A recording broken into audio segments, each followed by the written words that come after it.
네, 이슈가 있는 한 종목 살펴보겠습니다. 웅진 싱크빅인데요. 어제 주가 급락이 나타났다가 오늘 이제 소폭 반등을 하고 있습니다. 어제 사실 이제 주가가 급락할 때 뚜렷하게 나온 하락 이유는 딱히 없었어요. 그런데 일단 그래도 이유를 한번 찾아보자라고 한다면 코웨이 인수에 따른 재무 부담이 좀 반영된 것이 아닌가 싶습니다. 사실 이제 지금 주식시장에 상장되어 있는 코웨이 같은 경우는 원래 웅진 거였어요. 그래서 웅진 코웨이라는 이름으로 익숙하신 분들이 많으실 것 같아요. 그런데 과거 이제 웅진 그룹이 조금 무리하게 사업을 추진하다가 코웨이를 매각해야 되는 그런 지경까지 재무 구조가 좀 악화가 됐습니다. 그에 따라서 코웨이를 매각했고요. 그로부터 한참이 지난 지금 코웨이를 다시 한번 좀 갖겠다라는 야심을 품고 있다라고 보시면 될 것 같죠.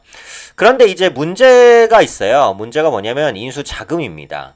이 코웨이의 인수가는 2조 원 정도로 현재 추정을 하고 있는데 2조 원이 사실 뭐 말이 2조 원이지 정말 엄청난 금액이거든요. 초고층 빌딩을 세울 수 있는 금액입니다. 100층짜리 이상의 빌딩을요. 그만큼 큰 돈이기 때문에 웅진그룹으로서는 이를 조달하기가 조금 어려웠고 지금 현재 웅진그룹이 전체적으로 보유하고 있는 현금이 1천억 원 이하로 지금 보여진단 말이에요.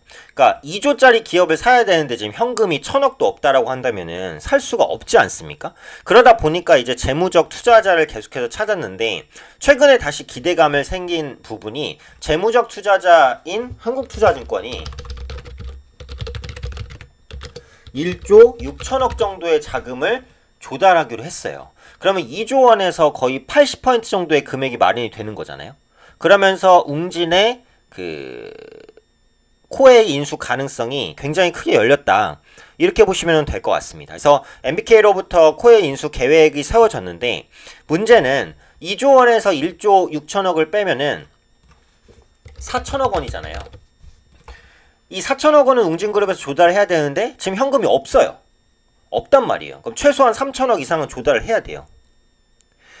근데 이게 조달이 제대로 될지가 어쨌든 불투명하다는 거고 조달을 할 거면 외부에서 차입을 해야 돼요. 그러니까 빌려와야 된다는 거죠. 근데 그렇게 됐을 때는 부채 부담도 무시하지 못합니다.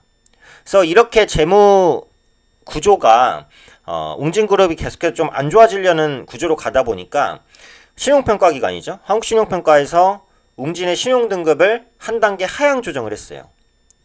그래서 지금 웅진 싱크빅 같은 경우에도 현금 흐름이 그렇게 좋다라고 보긴 좀 어렵거든요.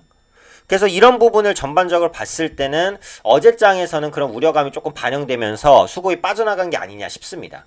근데 일단 기술적으로는 60일 이평선이었어요. 그리고 어제 이슈가 표면적으로는 없이 나왔기 때문에 오늘 기술적인 반등이 일단은 좀 나오고 있다. 이렇게 봐주시면 될 것 같습니다.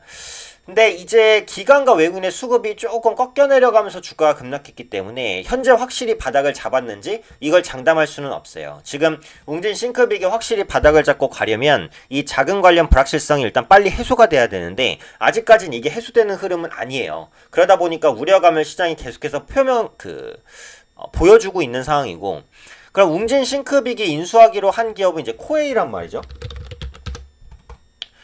코웨이는 주가가 괜찮습니다. 요즘에.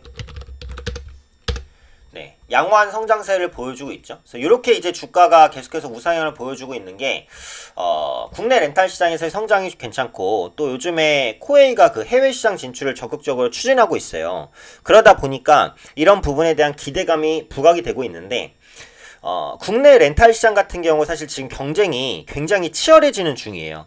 예전에 그 코웨이가 국내 렌탈 시장을 장악했을 때만 해도 국내 렌탈 업체가 그렇게 경쟁이 치열한 상황은 아니었습니다. 근데 지금 코웨이가 시장 점유율 1위를 차지하고 있긴 하지만 그 외에 뭐 SK매직이라든지 아니면 뭐 청운아이스 아니면 쿠쿠 이런 이제 후발주자, 후발 렌탈 업체들의 성장이 지속적으로 확대가 되고 있기 때문에 이런 부분들이 올해 이제 코웨이의 수익성을 좀 악화시킬 가능성도 있거든요. 그래서 만약에 웅진그룹이 자금을 조달해서 코웨이를 인수하는 시기에 코웨이의 성장이 조금 꺾이는 모양새가 나온다라고 한다면 코웨이를 가져가는 데 따른 기대감보단 코웨이를 가져가는 데 따른 재무 부담을 시장은 더 크게 느낄 수 있고 이것이 웅진 싱크빅은 또 악재가 될 수 있어요. 지금 웅진그룹의 핵심 종목은 웅진 싱크빅이기 때문에 결국은 코웨이를 가져가는 주체는 웅진 싱크빅이 될 수밖에 없거든요. 그러다 보니까 앞으로 웅진 싱크빅에 대한 주가에 우려감이 크다라는 겁니다. 그래서 지금 보시면은 종목이 이제 진짜 많이 빠졌어요. 최고가 16,000원에부터 지금 3,000원대까지 빠졌는데 웅진 싱크빅이 실적이 뭐 그렇게 엄청 나쁘거나 그런 기업은 아니거든요. 근데 결국은 코웨이 인수 이슈 때문에 이렇게까지 주가가 좀 부진한 모습을 보였다. 이렇게 보시면 될 것 같아요. 그래서 권리락에 의한 조정도 물론 있었기 때문에 주가가 더 조정을 받은 것이긴 합니다만.